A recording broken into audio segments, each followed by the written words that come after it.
말씀은 마태복음 4장 1절로 11절 중에 1절에서 4절까지 교독하도록 하겠습니다. 그때에 예수께서 성령에게 이끌리어 마귀에게 시험을 받으러 광야로 가사 시험하는 자가 예수께 나와서 이르되 네가 만일 하나님의 아들이었거든 명하여 이 돌들로 떡덩이가 되게 하라.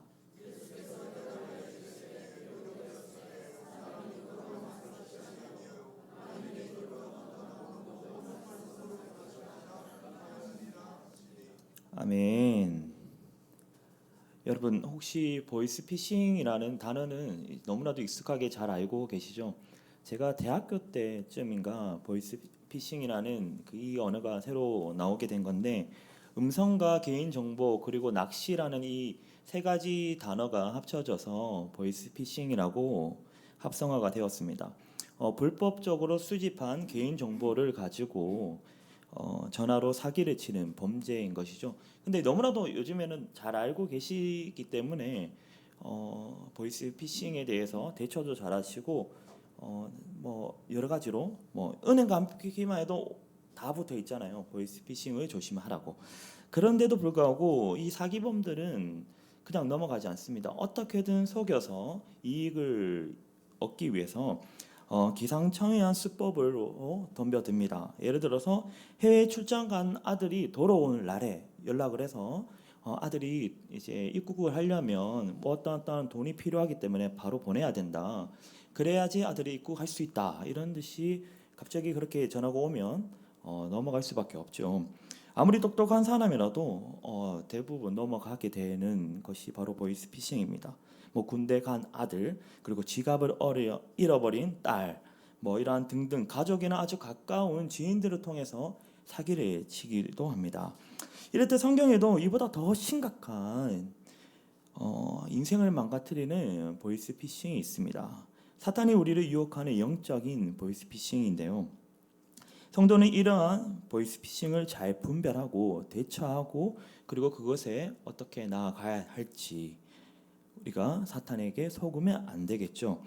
예수께서 제자들에게 친히 가르쳐 주신 기도에 우리를 시험에 들게 하지 마옵시고 다만 악에서 고하옵소서라는 기도가 있습니다. 이럴 때 우리는 시험에 들지 않게 기도해야 하며 그리고 에덴 동산에서 아담과 하와가 죄를 짓고 난 이후에는 모든 인류의 인간들이 이렇듯 시험에 넘어지게 되어 있습니다. 사탄의 유혹에 제외된 사람은 단 한 사람도 없습니다. 앞에 서 있는 저와 앉아 계시는 여러분도 마찬가지로 사탄의 유혹에 다 넘어갈 수 있게 되었죠. 본문에서 예수님께서 마귀의 시험을 겪으시는 장면이 나타납니다.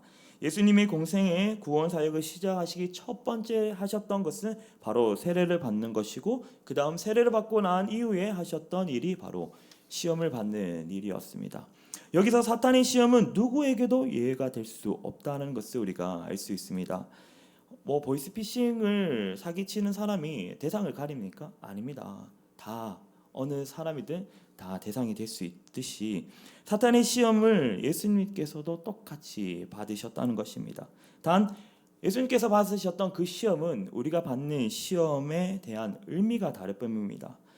그 누구도 예수님의 시험 할 수 없죠. 그런데 예수님께서는 스스로 인류를 위해서 시험을 받으신 겁니다. 우리를 대신해서 시험을 받으신 것이죠. 그래서 마태는 오늘 본문에서 예수님께서 받으신 이 시험을 두 가지 목적으로 보고 있습니다. 첫 번째는 만왕으로 오신 예수님께서 인류의 왕이신 예수님께서 세상의 왕, 그 공중 권세를 잡은 사탄을 꺾으시고 승리하셨다는 것을 보여줍니다. 그리고 두 번째로 또 보여주는 것은 예수님께서 받으신 이 시험이 어디서 나타날까요? 창세기 3장에 나타납니다. 하와와 아담이 겪었던 유혹, 그 유혹이 또 오늘날에 와서는 우리에게 똑같이 적용되는 것이죠. 더 나아가 예수님께서도 이 시험을 받으셨습니다. 이 시험에 대해서 구체적으로 제시해 줌으로써 하나님의 자녀된 우리도 예수님이 이 시험을 이기셨듯이 우리도 이길 수 있다는 것을 나타내는 것이 바로 오늘 마태복음 4장에 나타났던 주된 목적입니다. 이제 예수님께서 우리를 위해 겪으신 시험이 어떤 것이고, 그리고 이 시험을 어떻게 우리가 승리하셨고, 그리고 우리가 이 시험이 찾아왔을 때 어떻게 승리하고 나아가야 할지 살펴보도록 하겠습니다. 예수님께서 세례를 받으신 이후에 시험을 받으셨어요. 바로 이것은 큰 감격 이후에, 큰 은혜 이후에 우리에게 고난과 시험이 찾아올 수 있다는 것을 기억해야 하는 것입니다. 승리 뒤에 찾아오는 시련이 있다는 것이죠. 큰 은혜를 받고 난 이후에도 우리에게 고난과 시험이 찾아올 수 있다는 것입니다. 예수님께서 성령에 충만하실 때 마가복음에서는 성령께서 예수님을 광야로 몰아가셨다라고 표현되어 있습니다. 우리의 영적 생활도 마찬가지입니다. 고린도전서에 보면 그런즉 선줄로 생각했던 자는 넘어질까 조심하라라고 되어 있고, 열왕기 상해 18장에 나타났던 엘리야 사건을 보면 아시다시피 그때 850명과 다수와 1이 대결을 했습니다. 그 대결 이후에 어떻게 됐죠? 큰 하늘에 불을 내리고 3년 반 동안 비가 오지 않았던 그곳에 비가 오고, 바로 엘리야는 엄청난 큰 하나님의 능력과 은혜를 경험했습니다. 그런데 그렇게 큰 은혜와 능력을 경험했음에도 불구하고 그는 도망을 가게 되었죠. 왜 그런가요? 이세벨이라는 그 악한 왕비가 그를 죽이려고 했을 때, 내가 엘리야의 생명을 취할 것이다 했을 때 엘리야는 하나님께 죽여달라라고까지 고백하게 되었습니다. 이랬듯 큰 은혜 이후에 찾아오는 시험, 그것의 우리의 모습은 어떠합니까? 하나님의 살아계심을 경험했던 이스라엘 백성들, 애굽에서 10가지 재앙을 경험했습니다. 정말 하나님이 살아계시고 이스라엘 백성들과 함께 하심을 경험했습니다. 그래서 그들은 출애굽했죠. 그런데 출애굽한 그들에게 바로 앞에 막은 것은 무엇입니까? 홍해입니다. 홍해 앞에서 그들은 어떠한 모습이었습니까? 하나님의 백성이라 말하고 성도라고 말하는 우리의 신앙의 모습은 시험 앞에서 어떠한 모습인 걸까요? 영광 뒤에 오는 고난을 잘 이겨내야 합니다. 성령의 충만 뒤에 시험이 기다리고 있다는 것을 기억해야 하는 것이죠. 요즘 일이 잘 풀리시는가요? 원하는 것이 뜻대로 되어 가십니까? 그때가 가장 위험할 때입니다. 우리는 자만하면 안 됩니다. 이럴 때일수록 우리는 겸손히 무릎 꿇고 하나님 앞에 더 나와 기도해야 합니다. 잘 될수록 두렵고 떨리는 마음으로 주님 앞에 낮아져야 하는 것이죠. 이것이 바로 시험을 이기는 방법 중에 하나입니다. 최고의 복을 누렸던 에덴 동산의 아담과 하와, 그들은 뱀의 유혹에 넘어가서 실패하였습니다. 그러나 오늘 본문의 광야에서 예수님께서는 시험에 승리하셨죠. 성공과 실패는 환경에 이루어진다는 것이 아닙니다. 우리를 바꾸는 것은 환경이 아니라 바로 나 자신인 것입니다. 우리에게 주신 환경으로 인하여 슬퍼하지 마십시오. 어렵고 힘든 상황 속에서도 환경이 우리의 실패와 승리를 좌지우지하는 것이 아닙니다. 내가 하나님 앞에 어떠한 자세로 서 있는지가 우리의 실패와 승리를 좌지우지하는 것입니다. 예수님께서는 오늘 3가지 시험을 받으셨습니다. 물질적인 시험, 그리고 정신적인 시험, 영적인 시험을 받으셨어요. 사탄은 물질적이고 육체적인 것으로 우리를 공격합니다. 창세기 3장에서 나타났던 것처럼 뱀이 하와를 유혹할 때 뱀이 여자에게 물어 이르되 하나님이 참으로 너희에게 동산 모든 열매를 먹지 말라 하시더냐라고 말했습니다. 너는 어느 열매든지 다 먹을 수 있다라는 말인 것이죠. 바로 먹는 문제에 대해서 유혹으로 시작했던 것입니다. 본문에서 예수님께도 제일 먼저 사탄이 찾아와서 시험했던 것이 바로 이 돌들은 명하여 떡덩이가 되게 하여 주린 배를 채우라는 것이죠. 40일 금식하신 예수님께 아주 합리적이고 설득력 있는 유혹이지 않습니까? 또 사탄은 전신적인 것으로 유혹합니다. 개인적인 이익과 전신적인 자만에 호소하는 바로 유혹인데요. 창세기에서 뱀은 선악과를 따먹는 하와를 유혹했습니다. 그리고 그가 잠시 멈칫하고 두려워할 때 뱀은 하와에게 이렇게 말합니다. 너희가 결코 죽지 아니하리라. 이렇게 유혹하는 것이죠. 오늘 예수님께서도 어떻게 시험을 받으셨습니까? 네가 높은 데서 떨어져도 결코 네 발이 어떻게 상하지 아니하리라 유혹했죠. 마지막으로 영적인 유혹은 어떤 것입니까? 바로 하나님께 영광을 돌려야 할 우리의 삶이 그 영광이 바로 우리에게 돌아오는 것이죠. 하나님께 경배하지 않고 인간에 경배하는 그러한 유혹인 것입니다. 나 스스로를 높이고 하나님을 바라보지 못하는 그 시험이 바로 마지막 시험이죠. 창세기에서도 마찬가지입니다. 뱀은 마지막으로 하와를 유혹했습니다. 너희가 그것을 먹을 날에 너희 눈이 밝아져 하나님과 같이 되어 선악을 알 줄 하나님이 아심이니라 라고 유혹합니다. 하나님과 같이 되어, 바로 이것이 영적인 유혹인 것이죠. 예수님께서도 사탄에게 같은 시험을 받으셨습니다. 마귀가 또 그를 데리고 지극히 높은 산으로 가서 천하만국과 그 영광을 보여 이르되 만일 내게 엎드려 경배하며 이 모든 것을 내게 주리라 고 유혹했죠. 이러한 세 가지 유혹을 성경에서는 이렇게 표현합니다. 이 세상이나 세상에 있는 것들을 사랑하지 말라. 누구든지 세상을 사랑하면 아버지의 사랑이 그 안에 있지 아니하니 이는 세상에 있는 모든 것이 육신의 정욕, 안목의 정욕, 이생의 자랑이니 다 아버지께로부터 온 것이 아니요 세상으로부터 온 것이라 라고 말씀합니다.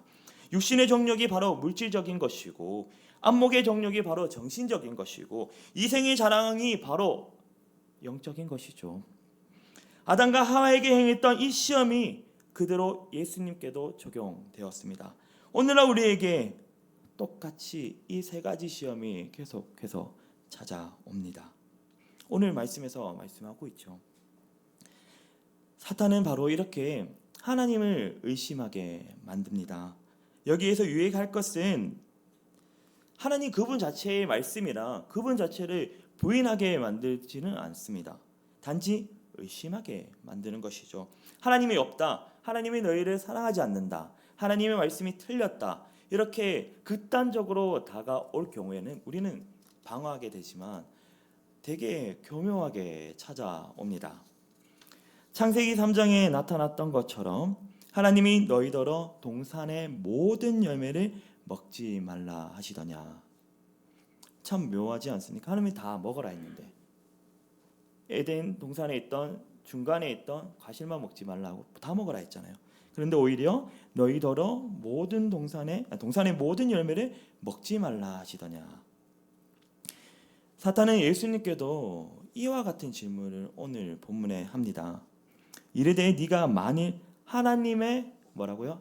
아들이거든이라고 질문을 하죠.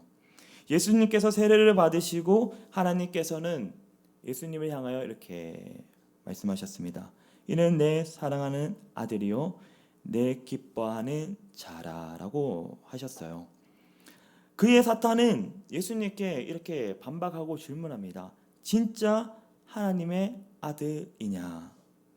금식하고 하나님 앞에 은혜 받고 돌아온 성도들에게 이렇게 사탄은 교묘하게 유혹하는 것입니다. 예수님께서 받은 시험, 네가 만일 하나님의 아들이거든, 이 부분에서 우리가 몇 가지 생각해 보아야 할 것이 있습니다.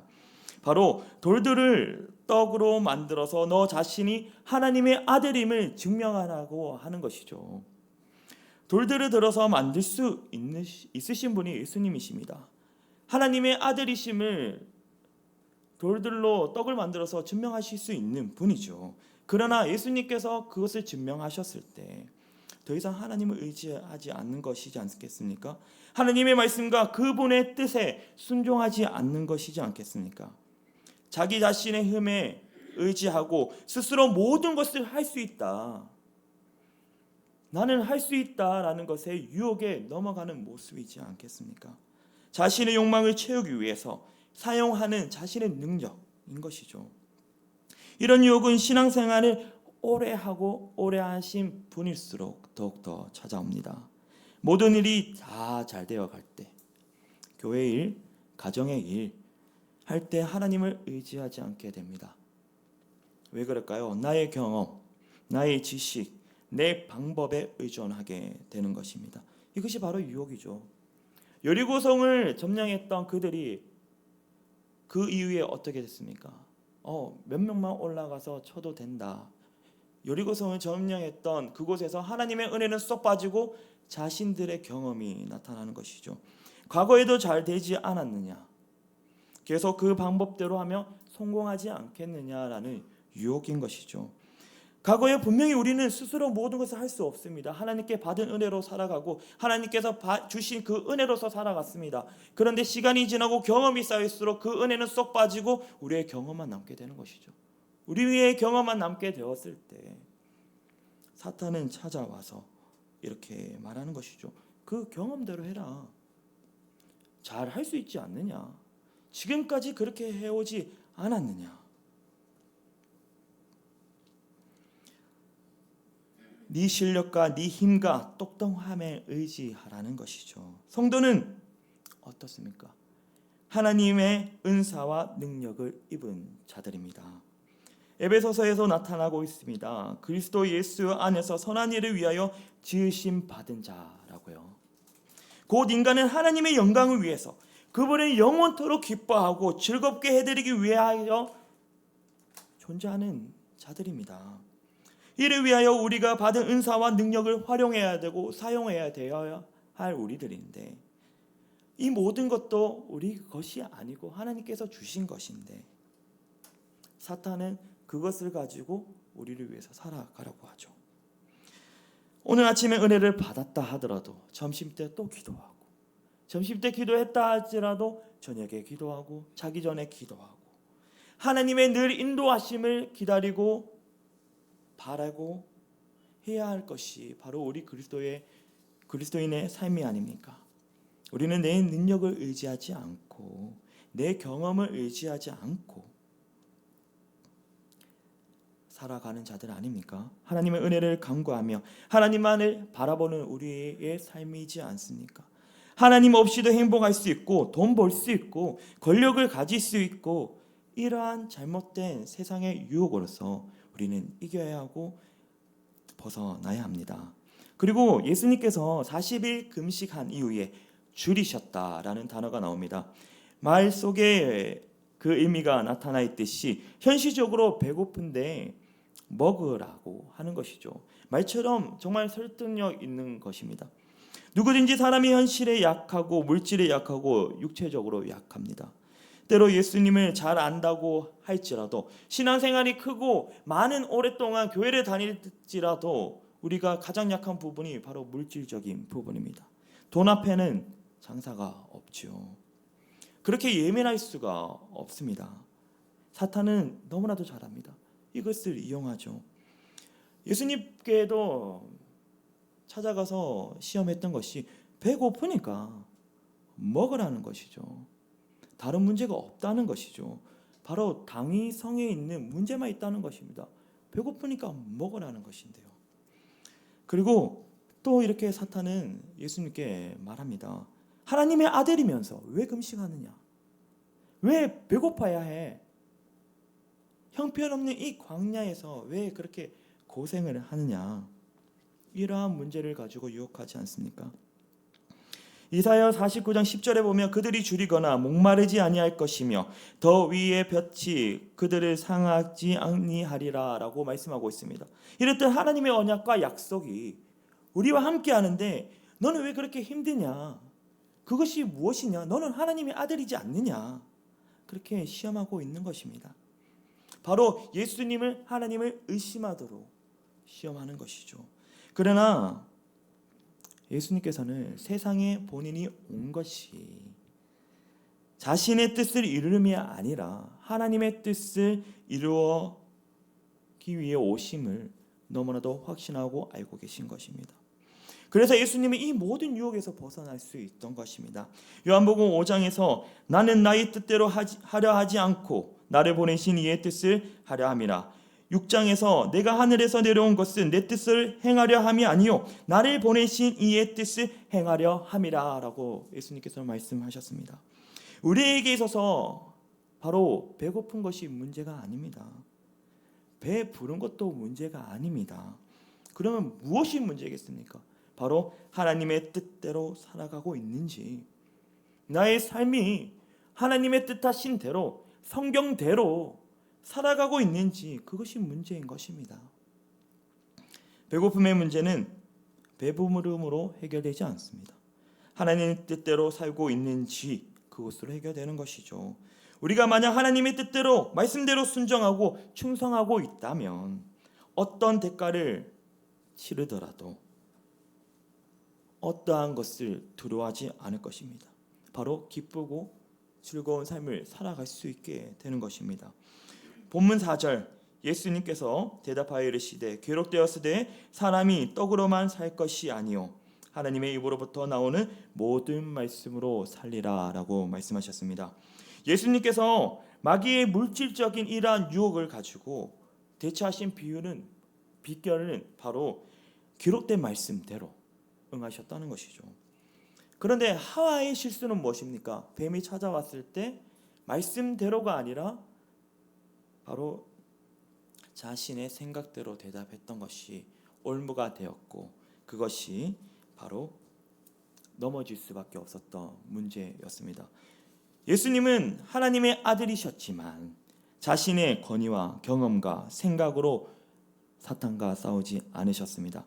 오늘 본문에서 너무나도 잘 보여주시지 않습니까? 신명기 8장 3절의 말씀을 정확하고 적절하고 그것을 인용하셔서 사탄을 대적했습니다. 그 말씀 앞에 사탄은 무너졌고요, 쫓겨났고요, 패배하게 됩니다. 우리의 생각과 경험이 중요하지 않습니다. 우리에게는 말씀대로 살아가는 것이 정말 중요합니다. 하나님의 말씀은 살아있고 활력력이 있어 자위의 날선 어떤 것보다 예리하여 혼과 영과 관절과 골수를 찔러 쪼개기까지 하며 또 마음과 생각과 뜻을 판단하니, 그 말씀이 있지 않습니까? 그런데 이 말씀이, 하나님의 이 말씀이 나에게 있느냐가 중요한 것입니다. 말씀 안에 우리가 푹 처져 있느냐, 그것이 중요한 것이죠. 그렇지 않았을 때 어떠한 문제와 시험 앞에서 우리는 내 생각이 먼저 나타나게 됩니다. 나의 경험이 먼저 나타나게 되는 것이죠. 내 감정으로 나아가게 되는 것입니다. 하나님의 말씀에 기초해서 대적할 수 있어야 합니다. 기억하셔야 합니다. 사탄과 싸우는 비결은 말씀뿐이라는 것을요. 그리고 사람이 떡으로만 살 것이 아니요 하나님의 입으로부터 나오는 모든 말씀으로 살 것이라는 예수님의 말씀 가운데 떡으로만, 여기서 만으로 좀 집중했으면 좋겠는데, 이 말씀은 예수님께서 떡을 부인하지 않으신다는 말씀이시죠. 우리에게 물질적인 필요 그리고 육체적인 필요를 잘 아신다는 것입니다. 육체를 가진 인간이기 때문에 먹어야 하고 입어야 하고 잠자야 하는 것이 당연하다고 말씀하시는 것이죠. 예수님은 이러한 부분을 부인한 것이 아니셔요. 우리가 열심히 일하고 노력해서 물질적인 것을 얻고 육체를 채우고 이런 것이 나쁜 것이 아니라는 것입니다. 하지만 그것을 이용해서 신앙 생활이 잘못하고 있음에도 불구하고 그냥 합리화하는 것, 그것이 나쁜 것이죠. 때론 예수님을 잘 믿는 성도들 가운데 착각하시는 분들이 있죠. 세상으로부터 분리되고 도피해서 산으로 도망간다든지, 아니면 기도원에 들어가서 나오지도 않는다든지, 육체의 것은 뭐든지 제약이라고 생각하시는 분들, 그리고 영적인 것만 거룩한 것이라고 생각하시는 분들, 이렇게 이원론적인 생각은 잘못된 것입니다. 예수님께서도 변화산 사건에서 초막셋을 짓고 살고자 했을 때 내려가자 하셨습니다. 그렇듯이 예수님은 우리의 육체의 필요도 잘 아십니다. 육체만 생각하는 것이 문제로 삼는 것이죠. 사람이 흙으로 지은 받았기 때문에 그리고 하나님의 형상으로 지음 받았기 때문에 이 부분을 예수님께서는 깨우쳐 주시는 겁니다. 사탄은 인간의 영의 문제를 감추어 버리고 현실적인 문제, 육체적인 문제, 그것에만 계속 집중하게 만드는 것인데 우리가 그것을 잘 깨닫고 넘어가야 합니다. 바울은 이렇게 빌립보서에서 이렇게 말했습니다. 나의 하나님이 그리스도 예수 안에서 영광 가운데 그 풍성한 대로 너희의 모든 쓸 것을 채우시리라 라고 말씀했습니다. 그리고 마태복음에서는 목숨을 위하여 무엇을 먹을까 무엇을 마실까 몸을 위하여 무엇을 입을까 염려하지 말라라고 말씀이 나타나 있죠. 그렇듯 우리는 우리의 필요도 아시는 주님께서 우리의 모든 것을 채운다는 그 믿음을 가지셔야 합니다. 그러면 이 모든 것들 안에서 무엇이 문제가 됩니까? 그것은 예수님 말씀 속에 있습니다. 즉 하나님의 입으로부터 나오는 모든 말씀으로 살 것이라 라고 말씀하셨는데요. 여기서 이 모든 말씀은 로고스가 아니고 다른 언어로 되어 있습니다. 판탈레미티라는 언어로 되어 있는데 이것은 뭐냐면 바로 운동력 있는 말씀을 말하고 있습니다. 그냥 기록되어진 그러한 말씀이 아니고 살아있어서 우리의 삶 속에 적용되고 우리와 함께 하시는 말씀을 나타냅니다. 그러므로 진정으로 우리는 의식주가 아니라 참된 양식, 즉 살아있는 하나님의 모든 말씀이 우리에게 중요하다는 것이죠. 이것이 먼저 있게 되면 다른 어떤 문제도 해결된다는 것을 믿으셔야 합니다. 그러나 보통 사람들은 우리가 무엇을 입을까, 무엇을 마실까를 먼저 걱정합니다. 그리고 다른 어떠한 것보다 그것을 먼저 우선시하며 살아가는 것입니다. 그러나 너희는 먼저 그 나라와 그 일을 구하라. 그리하면 이 모든 것을 너희에게 더하시리라 라고 주님은 분명히 말씀하셨습니다. 문제는 말씀이 없고 먹고 마시는 그것에 너무나도 관심을 갖는 것이 문제인 것이죠. 진정으로 하나님의 말씀을 붙잡고 살아가는 자에게는 어떠한 것도 문제가 되지 않습니다. 예수 안에 믿는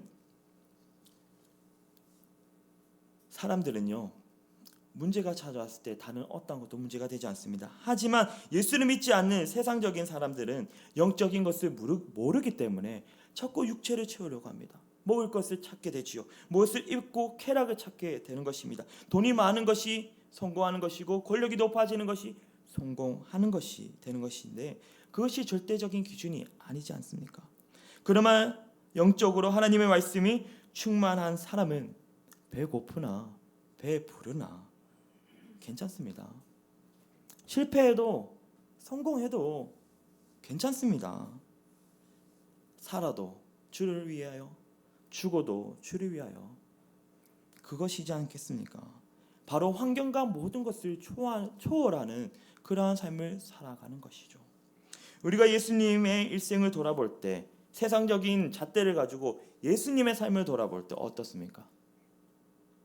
33세를 살았고 결혼도 하지 못하셨고 그리고 집 한 칸 또 없으신 분입니다. 그리고 배신당했고 많은 오해와 많은 욕을 얻어먹으셨던 그 예수님의 인생을 보면 어떠한 삶입니까? 그러나 세상적인 고난, 배고픔과 어심력임과 무시당함의 문제가 되지 않았습니다. 왜냐하면 하나님의 뜻이 그분의 삶을 붙잡고 있었기 때문입니다. 예수님은 성경대로 우리의 죄를 위하여 죽으시고 장사 지낸 바 되셨다가 성경대로 사흘 만에 다시 살아나셨습니다. 그리고 다 이루셨습니다. 모든 것을 끝내셨습니다. 예수님의 말씀이 우리의 영혼을 충만하게 채워져 있기 때문에 우리는 더 이상 배고픔이 문제가 되지 않습니다. 우리 앞에 더 이상 시험이 되지 않습니다. 이것이 시험 앞에서의 성도의 모습입니다. 바로 예수님을 믿는 것이고 말씀대로 살아가는 것이죠. 여러분 잊지 마십시오. 이 어려운 시험 앞에 아담은 실패했지만 우리 구주 되신 예수님께서는 말씀으로 이겨내셨습니다. 그렇다면 그 구주 되신 예수님께서 택하신 백성인 우리도요 말씀을 가지고 이길 수 있다는 것입니다. 넘어갈 수 있다는 것입니다. 사람의 육체는 떡이 필요합니다. 그래서 늘 떡에 대한 유혹을 우리가 받게 되는 것이죠. 그러나 성경은 사람의 영혼은 하나님의 말씀에 의해 만족되어야 한다고 말씀하고 있습니다. 영혼이 만족되면 떡의 문제는 자연스럽게 문제가 되지 않습니다. 사탄이 우리를 유혹할 때, 우리가 시험 앞에 서 있을 때 말씀을 가지고 시험을 이겨내는 저와 여러분 되시기 바랍니다. 기도하겠습니다.